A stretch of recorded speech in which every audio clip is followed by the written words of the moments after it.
I spent my life building a beautiful home, the kind of place that holds memories in the walls.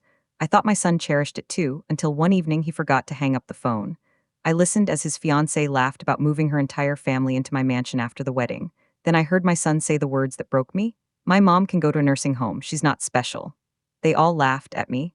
I didn't confront him, I didn't cry, I made tea and made a decision. I let them move in. Then I called my lawyer, and 3 weeks later, when the new owners arrived, the look on their faces said everything. My name is Margaret Hensley, and I am 74 years old. For years, her mansion had been more than just a house.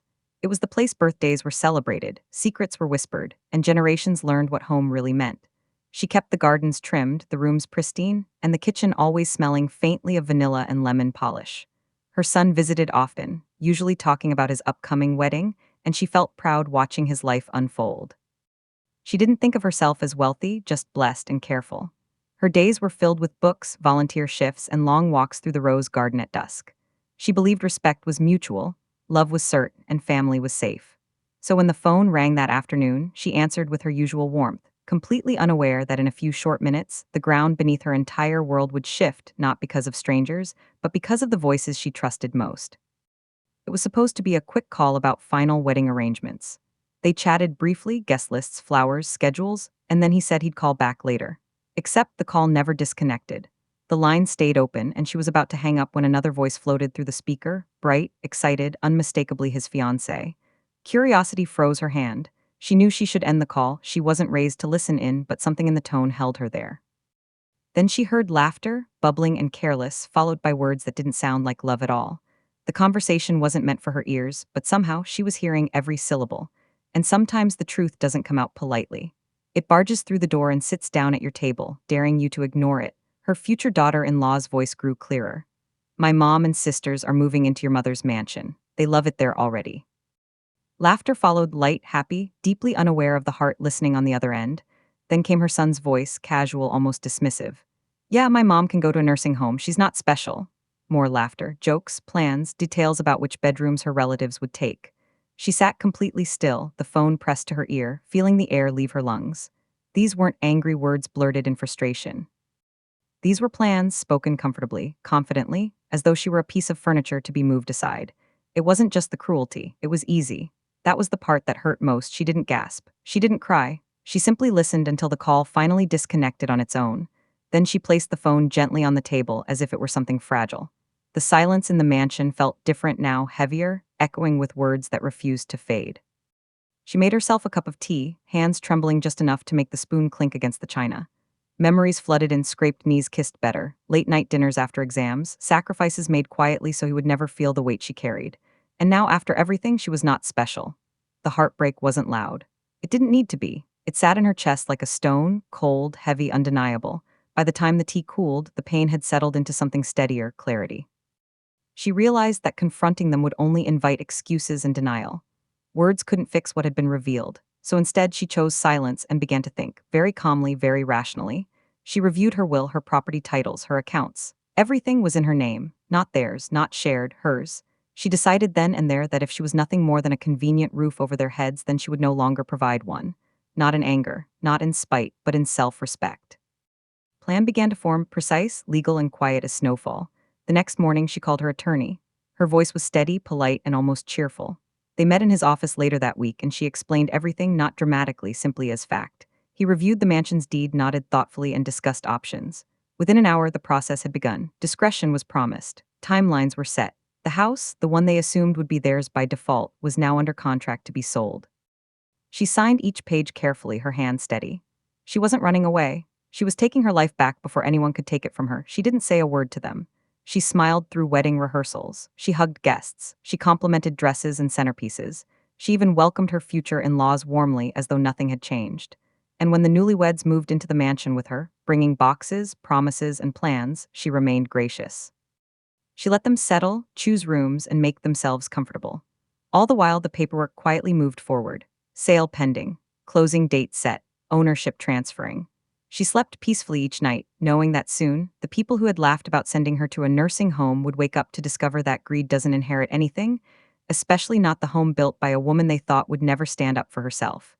The wedding weekend arrived wrapped in ribbons and forced smiles. Guests toasted the happy couple, blissfully unaware of the words that had shattered a mother's heart only days earlier.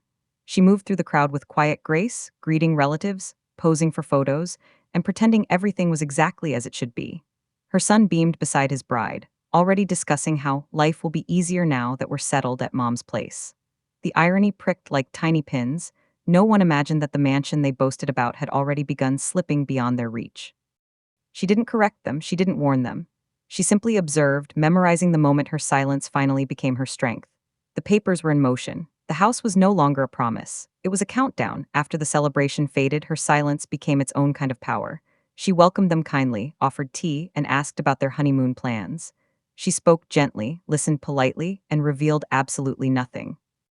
They mistook that silence for submission, assuming she would always be there, predictable and compliant.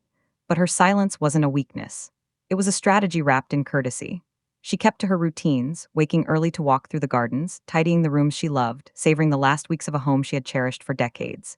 Each day brought her closer to the moment when truth would quietly knock on the front door, accompanied by a real estate agent and a set of new keys. Within days, boxes arrived. Then suitcases, then relatives. Her daughter-in-law's mother settled into the guest suite as though it had always been hers, while the sisters debated who deserved the room with the balcony. They spoke openly about repainting, redecorating, modernizing the place, never once including the woman who owned it in the conversation. She watched politely, absorbing every careless comment. They spoke about her in the third person while she stood in the same room. They discussed timelines for when she might transition out, confident she had no choice. Their certainty was almost impressive. Almost, the entitlement grew roots. Shopping bags filled the hallways, deliveries arrived daily. They treated the mansion like a luxury resort, posting photos online, boasting about their estate. Her daughter-in-law's mother began giving instructions to staff who had worked there for years, dismissing her presence with a tight smile. Her son rarely noticed, wrapped in the comfort of convenience, but she noticed everything. She wasn't bitter, she was observant. Every assumption, every arrogant remark, every plan made about her life without her, all of it only confirmed that her decision had been the right one. And soon, reality would arrive, signed, sealed, and legally binding. While they argued over curtain colors, she quietly visited her attorney one final time. The contract was ready, buyer verified, funds secured. She read each page slowly, making sure every detail honored the life she had built. Then she signed, steady-handed, calm, resolute. With a single signature, the mansion ceased to be hers. It did not belong to her son. It did not belong to his wife. It belonged to strangers who respected the value of what they were buying, far more than her own family ever had. She walked out of the office feeling lighter than she had in years. Paperwork doesn't heal wounds, but sometimes it seals doors that should have closed long ago. The closing happened quickly after that. Funds transferred, keys exchanged, dates confirmed. She arranged for discreet movers to pack her personal belongings, heirlooms, photos, letters, everything that held real meaning. The rest, furniture, decor, and luxuries they assumed were part of their inheritance, all legally transferred with the property. She left their future plans untouched, knowing reality would soon rewrite them. She didn't gloat, she didn't warn me. She simply prepared for the final step, disappearing quietly before the truth arrived at the front gate wearing a real estate badge. She left before sunrise, the sky painted soft lavender and gold. Her car was already loaded.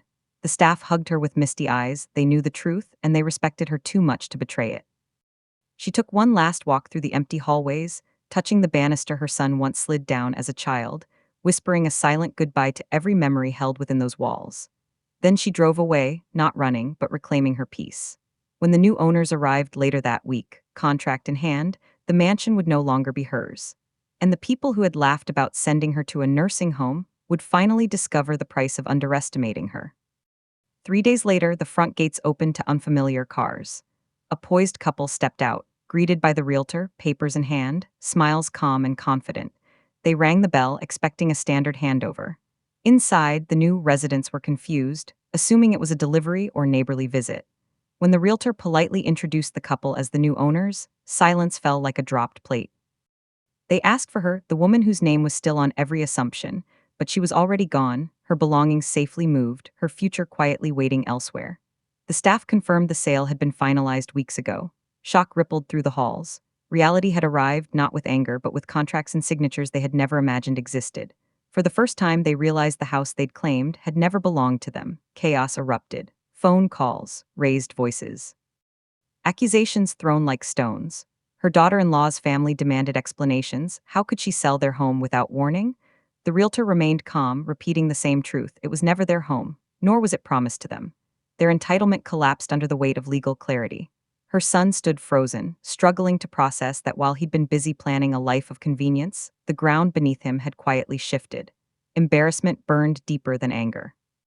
The staff, loyal to the woman who had always treated them with kindness, simply carried on with dignity. There was nothing left to argue. Paperwork doesn't negotiate with ego. He tried calling her once, twice, then dozens of times. Each unanswered ring echoed with regret. Messages poured out, apologies, confusion, shock, desperation. For the first time, he replayed the conversation she'd overheard, the laughter, the dismissiveness, the way he'd reduced his own mother to an inconvenience. And he heard it differently now, not as harmless joking, but as the betrayal it truly was. He had allowed others to disrespect the woman who raised him. That realization broke something inside him far more deeply than losing a house ever could. Eventually, a letter arrived, not emotional, not bitter, just honest. She explained what she'd heard on that call, word for painful word. She explained how quietly she had loved, supported, and trusted, and how easily she had been dismissed. The sale wasn't revenge, it was protection. She wrote that she would always love him, but she would no longer live in a home where she was considered disposable. Reading those lines, he felt the full weight of his choices, not as a husband, not as a homeowner, but as a son who had forgotten the value of respect. Regret settled in slowly, first as shock, then as shame. His wife had excuses. Her family had complaints, but none of that erased what had been said or what they had planned to do. Doors they assumed would always open for them were now closed, not by force, but by consequence. He began to realize that the mansion hadn't been the true loss. The real loss was trust. The kind that once wrapped him like a blanket in childhood, now torn by his own words. The new owners allowed them a short window to vacate. Bag by bag, box by box, they carried out the life they had assumed would last forever. Neighbors whispered. Friends fell silent. Humility, once avoidable, was now demanded. And in that quiet humiliation lay a lesson no lecture could have delivered. Entitlement doesn't just lose luxuries, it loses respect and sometimes relationships. Meanwhile, miles away, she unpacked in a smaller, peaceful home overlooking the sea. No mansion, no staff, just fresh air, warm sunlight, and the soft comfort of knowing she belonged to herself again. She cooked dinner for one. She watered potted plants. She slept soundly, not because life was perfect, but because she had finally chosen dignity over obligation. Independence wasn't loneliness. It was freedom wrapped in self-respect. And for the first time in years, she felt safe. Her new home was nothing like the mansion, and that was exactly what made it beautiful. It was smaller, warmer, filled with sunlight that spilled gently across the wooden floors each morning. She decorated slowly, choosing only the pieces that carried real memories, a framed photograph here, a quilted blanket there, the old teacups that had survived decades of family conversations. Without the weight of expectation pressing against the walls, the space felt honest. Neighbors waved when she stepped outside. Shopkeepers knew her name after only a few visits. She walked along the shoreline in the evenings, breathing deeply, feeling the noise of the past finally fade into the distance. This wasn't an escape. It was a return to herself, to peace, to a life defined not by what she owned, but by what she deserved, respect. Peace came to her quietly, like a guest who didn't want to intrude. It arrived in the slow rhythm of the waves, the softness of early mornings, the laughter she rediscovered within herself. Without judgment hovering nearby, she could finally rest, truly rest, without wondering when the next dismissive comment would fall. She cooked meals she actually enjoyed, not ones meant to please others. She read books late into the night and woke without dread. And yet, even in peace, there was a gentle ache, the ache of a mother who still loved her child deeply. Love, she realized, doesn't disappear when respect is broken. It simply learns how to protect itself. Back in the city, he searched for her tirelessly. Phone calls rolled to voicemail. Emails bounced back. Letters were returned unread, not out of cruelty, but because she needed space to heal. He drove past old places filled with childhood memories, hoping she might appear there. With every unanswered attempt, he began to understand the depth of the wound he had helped create. He wasn't looking for a house anymore. He was looking for a woman he had once called his safe place, and finally realizing that she had always been more than a provider. She had been home, and he had taken that for granted. Eventually, a letter reached her, forwarded through a trusted friend. It wasn't dramatic, it was raw. He apologized without excuses, admitting the carelessness of his words and the selfishness of his silence. He confessed that hearing the house was gone had forced him to face the truth. He had chosen convenience over compassion. She read the letter twice, tears slipping silently down her cheeks, not because she was angry, but because she had waited so long to hear those words. Forgiveness didn't bloom instantly, but the seed had finally been planted, and that mattered. When they finally spoke weeks later over the phone, her voice was soft but steady. She told him she still loved him and always would, but love now requires boundaries, respectful words, thoughtful actions. No more decisions made about her life without her voice in the room. He listened quietly, accepting each boundary without argument. She wasn't punishing him. She was teaching him how to treat her, something she wished she had done sooner. And for the first time in years, she felt equal in the conversation, not invisible. With time, lessons began to root in all of them. He learned that parents are not property, nor are they retirement plans or convenience shelters. His wife learned that entitlement is the quickest way to lose everything you never earned. And she learned that strength doesn't always roar. Sometimes it packs boxes, signs papers, and leaves with grace. She didn't regret selling the mansion. She regretted the years she spent believing her worth depended on keeping everyone else comfortable. Now, comfort came second. Self-respect came first. From that day forward, respect wasn't a request, it was a requirement. Anyone who entered her life understood that kindness was the price of admission. No jokes at her expense. No decisions made for her. Not dismissing her feelings as dramatic. And surprisingly, people adjusted. They valued her more clearly now, recognizing the quiet strength that had always lived beneath her gentle smile. She hadn't burned bridges. She had simply refused to live under them. And in doing so, she taught everyone watching the simplest, strongest lesson of all: never underestimate a woman who finally chooses herself. Little did she know, the next chapter of her life was already waiting for her. Stay with me. And if you're new here, hit subscribe so you don't miss the rest of the story. Healing didn't arrive as fireworks or grand revelations. It came quietly, in the way she breathed easier each morning, in the way her chest no longer tightened when the phone rang. She allowed herself to grieve, not the mansion, but the illusion that love always protects you. She wrote in a journal, took long walks, and let the sea remind her that even storms eventually break into calm water. Some days the memories still stung, but instead of breaking her, they softened her. She began to understand that boundaries do not make you unloving, they make you safe. And with every passing week, she stitched her heart back together with threads of wisdom, acceptance, and a deep, unwavering respect for herself. Healing, she realized, wasn't forgetting. It was remembering without losing herself again. Slowly, she discovered a version of herself she hadn't met before: independent, steady, unafraid to say no. She learned to speak up when something hurt, instead of burying it beneath politeness. She took classes at the community center, joined a book club, even tried painting again like she had in her youth. People admired her not for her wealth, but for her warmth and quiet strength. She no longer measured her worth by how much she gave or how much she tolerated. Instead, she measured it by how gently she treated herself. Strength didn't feel like armor anymore. It felt like standing barefoot on solid ground, knowing she would never again apologize for taking up space in her own life. She began to redefine what love really meant. Love wasn't controlled. It wasn't an obligation. It wasn't staying silent so others could stay comfortable. Real love was honest. It apologized when wrong. It respected boundaries. It showed up not only when convenient, but when it mattered. Conversations with her son slowly resumed, this time layered with humility and care. He didn't rush her. He didn't demand forgiveness. He simply stayed present, learning how to love without entitlement. She appreciated that, because now love had to arrive hand in hand with respect or not at all. Her dignity remained her constant companion. She never boasted about what she'd done. She didn't humiliate or shame anyone. When people asked why she moved, she simply said, "It was time for a change," and left the rest to silence. Dignity, she understood, isn't loud. It doesn't need validation. It lives in the way you carry yourself when no one is clapping, in the way you refuse to shrink just to be tolerated. Her calm grace became a lighthouse for others who had once felt invisible. And though she never sought admiration, it found her anyway. She also discovered that family isn't always defined by blood. Sometimes it's the neighbor who checks in with soup when you're ill, or the friend who listens without judgment. Sometimes it's the grandchild who hugs you a little tighter after understanding your story. True family, she realized, are the people who choose you and honor you even when you are inconvenient. Her circle became smaller, but it grew richer, kinder, and more real than ever before.